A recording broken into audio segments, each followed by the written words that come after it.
చంద్రబాబు నాయుడు గారు యజ్ఞాలు యాగాలు మంత్రాలు అన్నీ చేస్తున్నారు. ఈసారి ఖచ్చితంగా ఏదో ఒక విధంగా ముఖ్యమంత్రి అవుదామని. మంత్రాలకి ఓట్లు పడతాయి అంటారు. మంత్రాలకి చింతకాయలు రాలుతాయని ఆయన ఫీల్ అవుతున్నారేమో. సరే, యాగాలు యజ్ఞాలు చేస్తేనే పదవులు వస్తాయి, మంత్రులు అవుతాం, ముఖ్యమంత్రులు అవుతాం అంటే స్వామీజీలు తప్ప ఈ రాష్ట్రంలో, ఈ దేశంలో ఎవరు కూడా ముఖ్యమంత్రులుగా కానీ ప్రధానమంత్రులుగా కానీ ఉండే అవకాశం లేదు.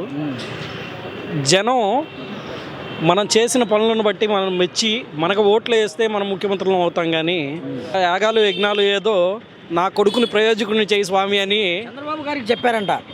ఈసారి నువ్వు ఈ పలానా యోగం చేస్తే నీకు యోగం పట్టేది మళ్ళీ రాజయోగం వస్తుందని చెప్పారంట. రాజయోగం పట్టాలి అంటే ఆయన అధికారంలో ఉన్న ఇంకొకళ్ళని వెన్నుపోటు పొడిస్తే ఆయనకి యోగం పట్టిద్ది. అంతేగాని యాగాలు చేస్తే యోగాలు పట్టవా? యాగాలకు యోగాలు పట్టవు. అంతేగా. ఓకే, మరి ఈసారి ఎవరిని వెన్నుపోటు పొడుస్తున్నాడు? పొడవడానికి ఎవరున్నారు? అక్కడ పెద్ద ఆయన రామారావు గారు ఉన్నారు కాబట్టి ఆ రోజుల్లో పొడిచాడు. ఈరోజు అవకాశం లేదు కదా. పక్కనే ఉంటారు కదా, అంటే ఉన్నాడు కదా పక్కన.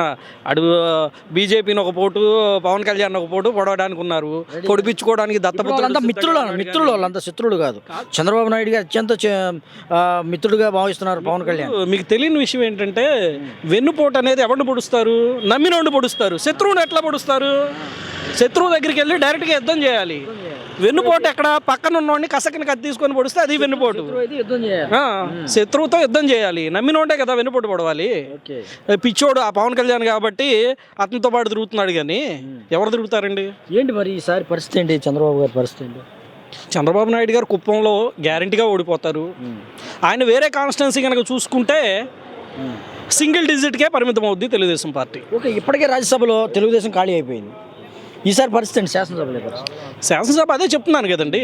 కుప్పంలో చంద్రబాబు గారు పోటీ చేస్తే గ్యారంటీగా ఓడిపోతాడు. ఆయన ఆల్రెడీ సర్వే చేయించుకుంటున్నాడంట, వేరే నియోజకవర్గం ఏమన్నా బెటర్గా ఉంటుందా అని. వేరే చోట పోటీ చేస్తే సింగిల్ డిజిట్కే పరిమితం అవుతారు. వై నాట్ 175 అనేది రీచ్ అయినా ఆశ్చర్యపోకర్లా.